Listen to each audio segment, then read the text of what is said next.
Well, okay, spot gold is trading at $2,600 and change. Spot silver, I think, is at like $31 and change at the moment. Well, isn't that what they're worth?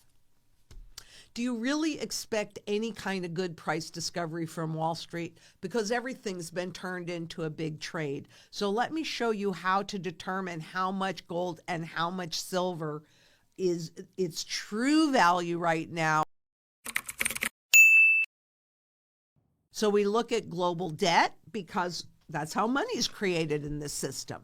And this is fiat money versus sound money. They're both money. They're just the flip side of the coin. So with debt, which is how money's created currently, it's an unlimited amount, right? That's why every time there's a problem, central bankers go to their printing presses because they can.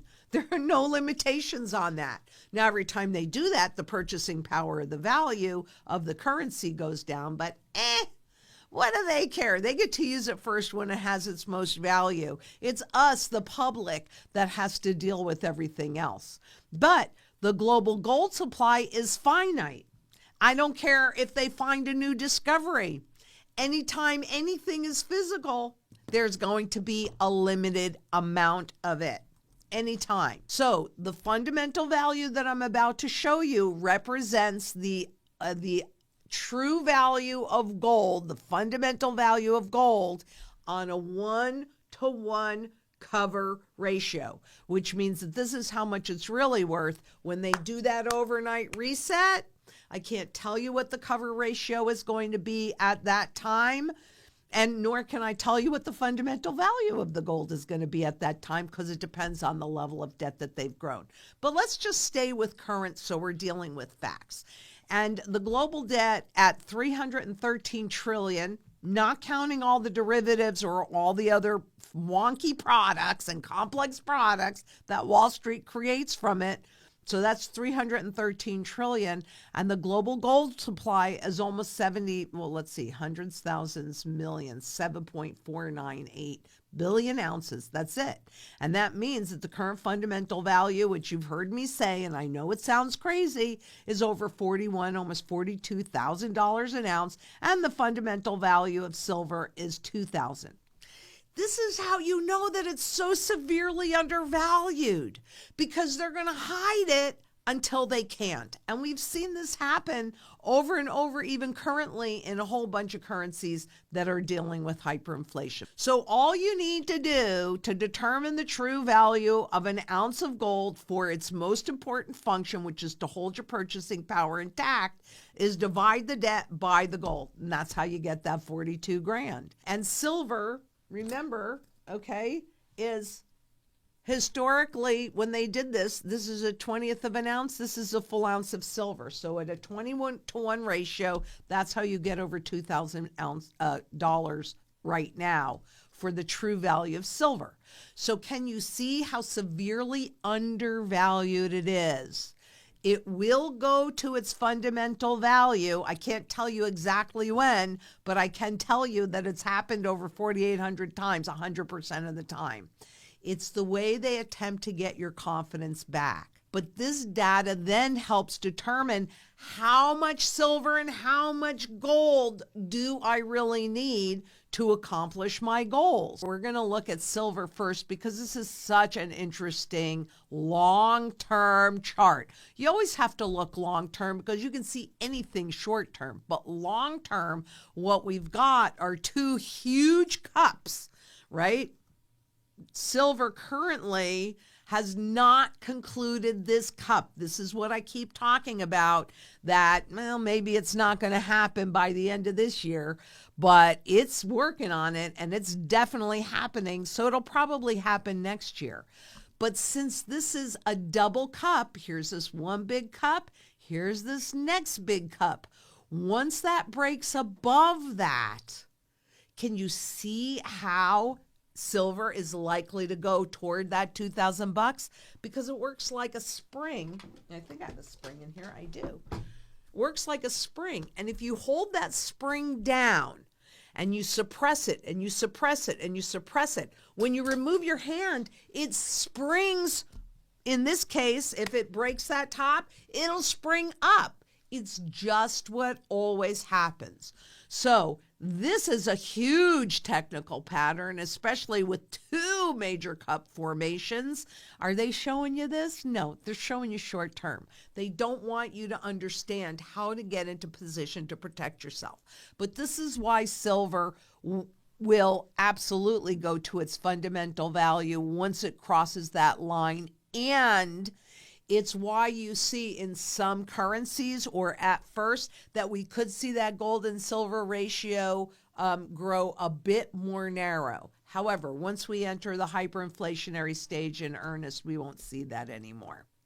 So the volume also, you can see how that is escalating. This is the volume of trading, right? It's become a huge trading instrument, and that's done with contracts. That's not really done with the physical metal itself. So how do you know this is a positive trend? What you see are higher and higher and higher lows. Here's a guarantee I can give you. If you keep getting higher and higher lows, you're going to get higher highs. It's not rocket science. It's just logic, and it always happens. We see cup formations here as well. Here's one, and we've recently had a breakout.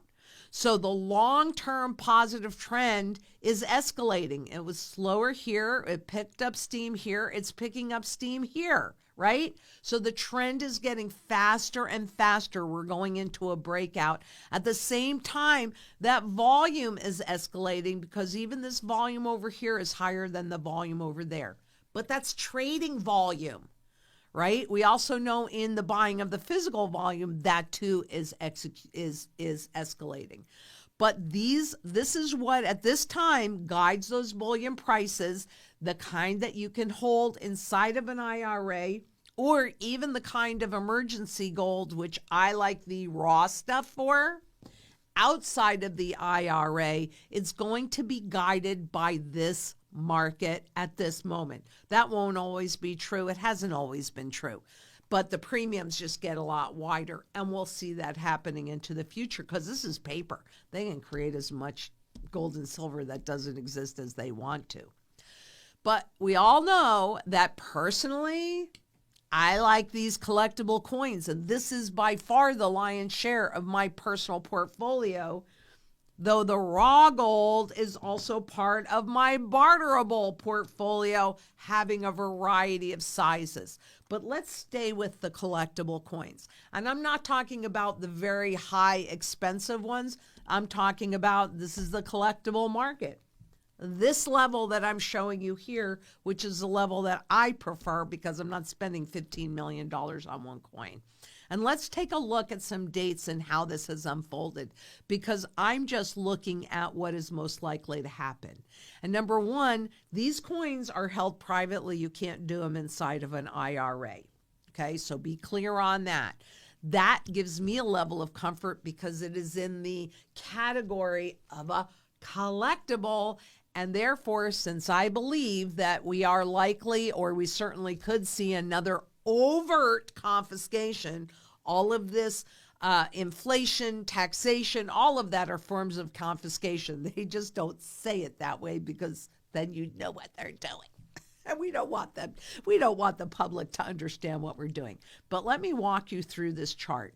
So this is where this market started back in 1970, and the index so an index is a whole bunch of coins, a whole bunch of these, right, put together. And that index started at 1,000. You can see that once gold was legalized to hold again, that we had a huge spike. We did that in spot market too, but more so in this market because this is a finite market, especially since in 1986, they standardized the grading of these coins.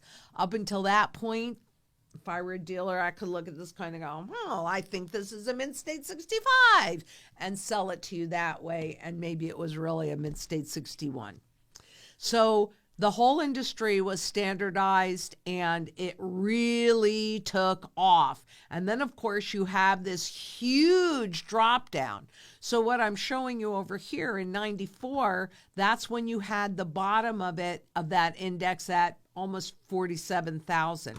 This is the bottom dip right now. 2021 was the bottom that this index dipped to. It's higher than this one, though, as we can see, right? Higher and higher lows indicates a higher trend. And we have had a little breakout, but we still have not hit the peak that we did in 2008, right? So those premiums are going to grow if history is any guide, which it typically is, but these are severely undervalued, and my personal expectation is that, number one, we have to go and hit this top line, and we're on our way there. We're close to a second breakout. And then, well, we don't have anything until this one here. So these coins are most likely technically to go a lot higher because, as you can see, for this entire year, they've just gone up and up and up. We need that second breakout. We will get it. When we get it, I will let you know. But essentially, we're still severely undervalued from where the high was back in 89, right? Which was 181,000 to that index. Will it go there? My guess is yes, but I can't guarantee that. However, we are starting from a severely undervalued level, and there's no fever like gold fever. And especially if they do indeed do a covert or an overt confiscation, and now this is the only way that you can hold gold, what do you think are going to happen in terms of prices? And when we do that reset, what do you think is going to happen in terms of prices? It's going through the roof. And that's why you can then take those gains and convert it into those underlying income producing assets when they are cheap.